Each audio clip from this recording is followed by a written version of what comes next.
The woodcutters of old Japan had one rule for the mountain. If you hear someone laughing above you, in the trees, where no person could stand, you do not look up, you do not answer, and you never, ever say its name after dark. They called it Tengu.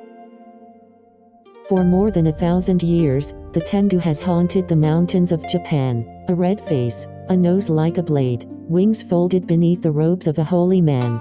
It has been called a demon, a god, a trickster, a teacher, and in one of the strangest chapters of Japanese history, it was blamed for the disappearance of real children, cases that were officially recorded, investigated, and never explained. Today, where the Tengu came from, what it actually did to people, and why one of Japan's greatest warriors owed everything he knew to a monster. The Tengu did not begin in Japan. Its name is written with 2 characters, ten, heaven, gu, dog, the heavenly dog. That name came from China, where a Xiangao was not a forest spirit at all. It was a comet, a streak of fire crossing the night sky, understood as a warning, of war, of famine, of a ruler about to fall. In the year 637, a Japanese court chronicle records a great star crossing the sky with a sound like thunder. A learned monk told the emperor what it was, not a star, a heavenly dog. That is the first Tengu in Japanese history, and it was in the sky, not the trees. But something happened over the next few centuries. The Tengu came down. By the 12th century, in a collection of tales called the Konjaku Monogatari, the Tengu had become something far more uncomfortable. It was a Buddhist priest.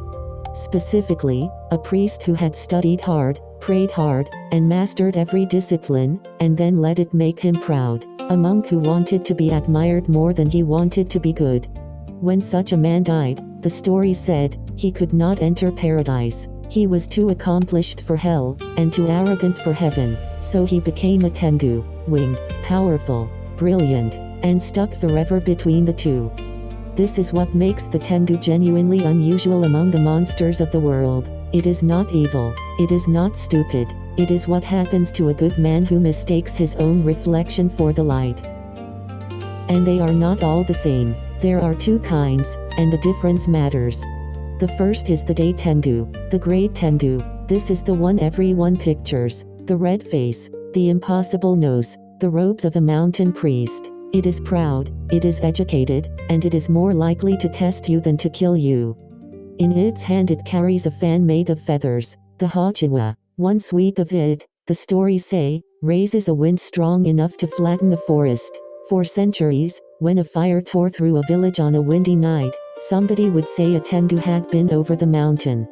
The second kind is the Karasu Tengu, the crow Tengu. Black feathers, a beak instead of a nose, claws instead of hands. These are not scholars, these are the ones that take you.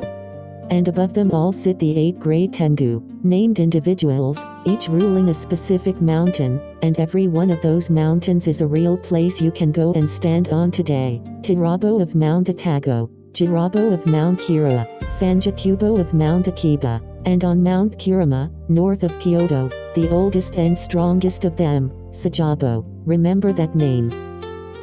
Now the part that stops being folklore. In Japan there is a word, Kamikakushi, literally, hidden by the gods. It was used when a person, very often a child, simply vanished. No body, no trail, no reason. Villages had a procedure for this. Neighbors would take up drums and gongs and walk the mountain paths through the night, calling the missing child's name, making as much noise as they possibly could, because the Tengu, they believed, hated human noise, and might let go. Sometimes the child was never seen again, and sometimes, this is the strange part, the child came back. But before we get to that, there is something else the mountains do, something reported so consistently, for so many centuries, that loggers had a name ready for it. You are camped in the forest, it is the middle of the night, and somewhere close by, you hear an enormous tree come down.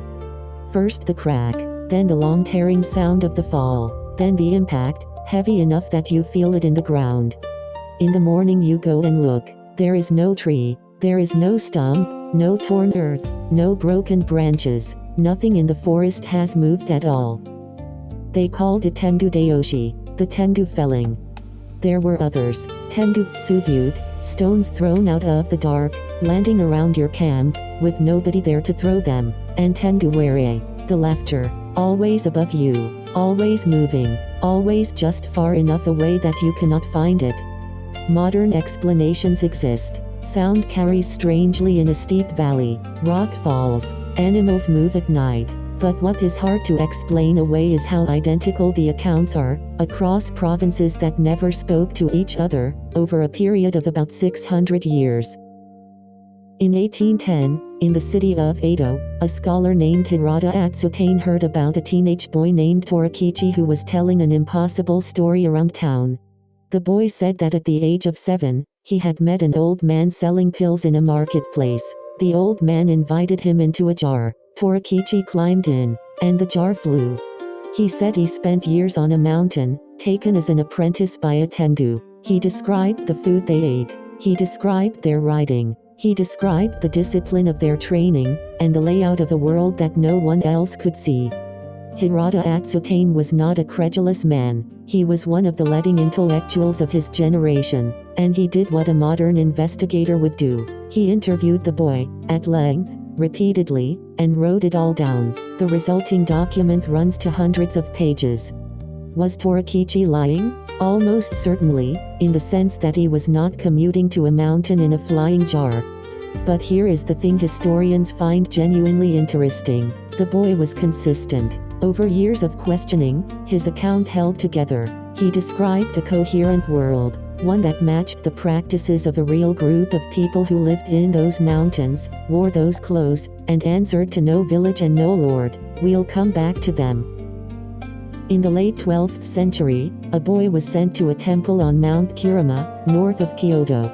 He was there because his family had lost a war. His father was dead. The clan that killed him had spared the boy on the condition that he be raised as a monk, and never touch a sword. His name was Ushiwa Kamaru. The story goes that he did not sleep in the temple at night. He went into the forest, to a place on the mountain called the Sajagatani, the valley of the high priest.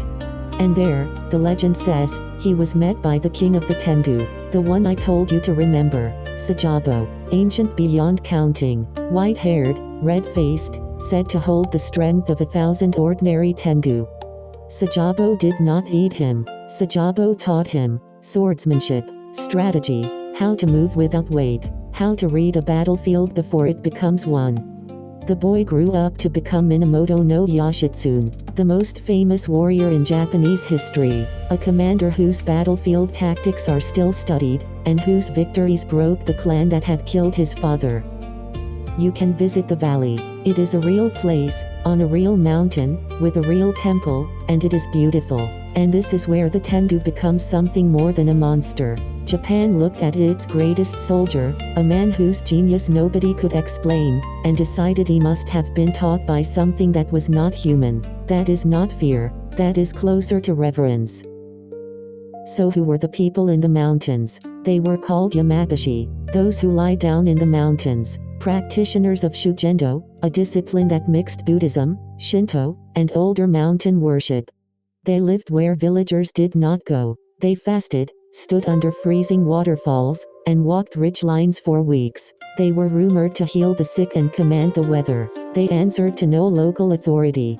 And they wore a distinctive costume, a small black cap tied at the forehead, a checkered robe, a conch shell horn whose call carried for miles through the trees. Look at any painting of a Tengu from the last 500 years. It is wearing exactly that. The Tengu that Japan drew for centuries is, unmistakably, a yamabushi with wings. Whether frightened villagers turned mountain ascetics into demons, or the ascetics encouraged the story to keep people away, historians argue about this, and honestly, it was probably both. You can still go and stand in front of them. At Yakuin on Mount Takao, an hour from central Tokyo, 2 enormous Tengu guard the temple, and they are not treated as monsters there. They are treated as protectors of the mountain. The Tengu is 1,000 years of Japan looking up at a mountain and deciding that something up there is smarter than we are, not kinder, not safer, just awake. If you enjoyed this, subscribe. Every week I take one Japanese legend and follow it back to whatever is actually at the bottom of it. Next time, the creature that lives in the river, drowns horses, is obsessed with etiquette, and can be defeated by bowing politely. The Kappa.